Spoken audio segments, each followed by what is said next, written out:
Assalamu alaikum leaders and upcoming leaders. Hope you all are doing well. First of all, this side Mohammad Suleman नवाज़ और सबका welcome करता हूँ मैं अपने यूट्यूब चैनल पे। तो जैसे कि आपको पता है कि रमज़ानुल मुबारक चल रहा है, तो सबको रमज़ान मुबारक मेरी तरफ से। और सब अपनी दुआओं में मुझे याद रखिएगा। और थंबनेल पे आपने देख लिया होगा आज हम किस टॉपिक पे बात करने वाले हैं। माइंडसेट। माइंडसेट एक ऐसी चीज़ है, दुनिया में कोई भी काम स्टार्ट करना हो ना, उससे पहले माइंडसेट बनाना होता है। सबसे पहले अपने माइंड को उस काम की तरफ डालना होता है, उसके बाद अपना वो काम स्टार्ट करना होता है। रिसेंटली मैंने एक स्टोरी सुनी। फर्स्ट ऑफ ऑल मैं आपको वो स्टोरी सुना देता हूँ, उसके बाद जो है ना माइंडसेट पे बात करेंगे। तो कुछ दिन पहले मैं अपने बुजुर्गों के पास बैठा था, तो उन्होंने मुझे स्टोरी सुनाई। तो स्टोरी की तरफ बढ़ते हैं। एक बाप के दो बेटे होते हैं। तो वो बेटे अपने बाप से पूछते हैं कि आपने ज़िंदगी में हमारे लिए क्या छोड़ा है।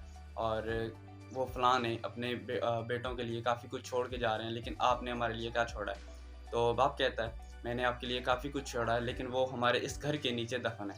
तो जब मैं फौत हो जाऊँ या मर जाऊँ, तो ये घर गिरा के आपने नीचे से वो निकाल लेना है। तो कुछ दिन बाद या कुछ महीनों बाद उनका बाप जब फौत होता है, तो कुछ दिनों बाद सारी फॉर्मेलिटीज़ पूरी करने के बाद वो घर गिराते हैं। उसके नीचे से एक मटका निकलता है, उसमें लिखा होता है कि मैंने आपके लिए ये घर बनाया था जो आप लोगों ने गिरा दिया है। तो यहाँ पे मोरल ऑफ द स्टोरी ये है कि उस बाप ने अपने बेटों के लिए एक घर बनाया था, जो उसकी मेहनत थी वो घर छोड़ के जा रहा था।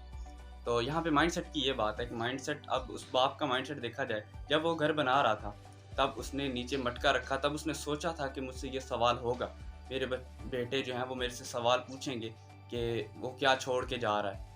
तो उसने पहले ही ये सपोज कर लिया था कि सवाल होगा, तो पहले ही उसने वो मटका उसमें जो है ना ज़मीन में गाड़ दिया था। तो माइंडसेट ये है कि अगर वो स्टार्टिंग में जब घर बना रहा था तब ये सोचता ही ना कि मेरे बेटे ये मुझसे सवाल करेंगे, तो सवाल होता ही ना। तो स्टोरी सुनाने का मकसद ये है कि जब भी हम कोई कारोबार शुरू करते हैं या कोई बिज़नेस स्टार्ट करते हैं, तो पहले हमारे ज़हन में यही आता है कि हम ये बिज़नेस स्टार्ट करेंगे, ये हमसे होगा या नहीं होगा। तो बिज़नेस, जब हम ऑनलाइन बिज़नेस की बात करें, तो ऑनलाइन बिज़नेस की जब हम कंप्लीट ट्रेनिंग लेते हैं, ट्रेनिंग लेने के बाद जब स्टार्टअप की बारी आती है, तो अब हम ये सोचते हैं कि हमसे ये नहीं होगा, हम वहीं पे छोड़ देते हैं। वहाँ पे हम ये नहीं सोचते कि हमसे ये कैसे होगा। हमारा माइंडसेट ही ऐसा ही बन जाता है, हम स्टार्टिंग में अपना माइंडसेट ही ऐसा बना लेते हैं, जिसमें हम सोचते हैं कि ये हमसे होगा ही नहीं। तो according to rich dad and poor dad, ये एक ऐसी बुक है जिसमें रिच डैड और पुअर डैड को जो है ना अलग अलग करके बयान किया गया है। अगर हम बात करें रिच डैड की, तो उसमें जब उसके पास कोई मौका आता है, बिजनेस का मौका आता है या फिर दुनिया में और कोई मौका मिलता है उसे, तो वो ये सोचता है कि इसको मैं कैसे जो है ना कर पाऊंगा। और पुअर डैड के पास जब कोई मौका मिलता है उसे, तो वो सोचता है ये मुझसे होगा ही नहीं, वहीं पे छोड़ देता है। तो हमें कोई भी जब बिजनेस का मौका मिलता है, तो हमें ये सोचना चाहिए कि ये मैं कैसे कर पाऊंगा। तो अब आप सोच रहे होंगे स्टोरी सुनाने का क्या मकसद है। स्टोरी में जब बाप ने बिजनेस स्टार्ट किया, सॉरी अपना घर बनाना स्टार्ट किया था, तब उसने सोचा था कि मेरे बेटे ये सवाल पूछेंगे, तो उससे ये सवाल हुआ। जब हम बिज़नेस स्टार्ट करते हैं तब हम पहले ही माइंडसेट बना लेते हैं कि ये मुझसे नहीं होगा, तो वो बिज़नेस नहीं होता। अगर हम स्टार्टिंग में ही ये सोच लें कि ये मैं बिज़नेस करूँगा और कैसे करूँगा। एक इंडियन एक्टर है, मैंने वीडियो देखी थी, नाम याद नहीं है मुझे, वो कहते हैं कि मेरा जो फर्स्ट मकसद था वो एक्टर बनना ही था, और दूसरा मकसद था कि इसको कामयाब कैसे करना, मैं कैसे एक्टर बनूँगा। यानी कि एक मकसद जो है उसे पकड़ के काम करो, और उस पे जो है ना आप कामयाब हो ही जाते हो आप। तो हमारी टीम का बेसिकली मकसद ये है कि हमारी आने वाली यूथ जो है वो एक अच्छे माइंडसेट के साथ जो है ना आगे बढ़ सके। हमारे पाकिस्तान में जो बेसिकली एक सर्कल चल रहा है कि पहले बच्चे पैदा होना है, उसके बाद उसने स्कूलिंग सिस्टम स्टार्ट करना है, उसके बाद कॉलेज जाना है, उसके बाद सरकारी नौकरी करनी है, सरकारी नौकरी के बाद अपनी जो है 9 to 5 जॉब करनी है, उसके बाद चलते रहना है इसी तरह सर्कल, और एंड में जाके मर जाना। बस यही सर्कल हमारा चल रहा है। लेकिन हमारा मकसद है कि हम इस सर्कल से निकलें, हम अपना बिज़नेस स्टार्ट करें, चाहे फिज़िकल बिज़नेस का है। हमारा मकसद ये नहीं है कि आप हमारे साथ ही बिज़नेस का स्टार्ट करो। हमारा मकसद है कि पर्सन्स की जो है ना एक माइंडसेट चेंज करना है कि बिज़नेस की तरफ आओ, क्योंकि इस्लाम में भी जो आपको पता होगा कि 9 हिस्से रिस्क जो है वो कारोबार में है, और 1 हिस्से रिस्क जो है वो नौकरी में है और जॉब में है। तो हम जो है ना बेसिकली कर जॉब रहे होते हैं, और फिर हम कह रहे होते हैं कि हमारे पास जो है ना रिस्क कम है, हमारी ज़रूरियात पूरी नहीं हो रही।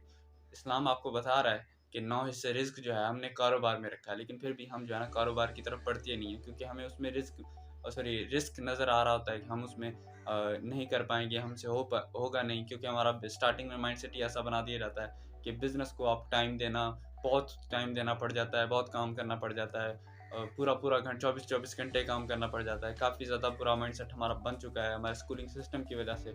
और इसी माइंडसेट को जो है ना, हमारा मकसद है कि हम इसे चेंज करें। हम इस मकसद में इंशाल्लाह कामयाब हो जाएँगे, हो रहे हैं इंशाल्लाह जो है ना। काफ़ी हमारी टीम में तकरीबन 1000 से ऊपर पर्सन्स काम कर रहे हैं और अल्हम्दुलिल्लाह हर एक पर्सन का माइंडसेट ऐसा है कि वो बिज़नेस करता है। अब यहाँ पे एक और चीज़ अगर मैं आपको क्लियर कहूँ, फिज़िकल बिज़नेस और ऑनलाइन बिज़नेस में एक ये भी डिफ़रेंस है कि जो फिज़िकल बिज़नेस होता है ना, उसमें एक बॉस होता है, उसके नीचे पर्सन्स काम कर रहे होते हैं। जो ऑनलाइन बिज़नेस होता है ना, उसमें जितने भी पर्सन्स होते हैं, जो टॉप पे है वो भी बिज़नेसमैन है, जो उसके डाउन में है वो भी बिज़नेसमैन है, जो उसके डाउन में है वो भी बिज़नेसमैन है। सबका माइंडसेट बिज़नेस का है। तो अब देख लें, जहाँ एक बिज़नेस माइंडसेट होगा वो ज़्यादा ग्रो करेगा, या फिर जहाँ पे सारे माइंडसेट ही बिज़नेस के होंगे वो ग्रो करेगा। यहाँ पे आप पे डिपेंड करता है। बाकी जितना जल्दी हो सके हमसे कॉन्टैक्ट करें, हम इंशाल्लाह आपको सिखाएँगे कि ऑनलाइन बिज़नेस कैसे किया जा सकता है, और इंशाल्लाह हमारी टीम आपको फुल सपोर्ट करेगी। और कमेंट बॉक्स में बताइएगा कि नेक्स्ट वीडियो आपको किस टॉपिक पे चाहिए। अगर आपको नेटवर्क मार्केटिंग में कोई इश्यूज़ आ रहे हैं किसी भी किस्म के, तो आप मेरे से कमेंट बॉक्स में पूछ सकते हो। इंशाल्लाह हम आपको जो है ना उसका सॉल्यूशन बताएँगे नेक्स्ट वीडियो में। और बाकी बेस्ट ऑफ लक। और वीडियो अगर बेनिफिशियल लगी हो तो लाइक करें, कमेंट करें, सब्सक्राइब करें, बेल आइकन दबा दें। बाकी बेस्ट ऑफ लक, खुदा हाफ़िज़।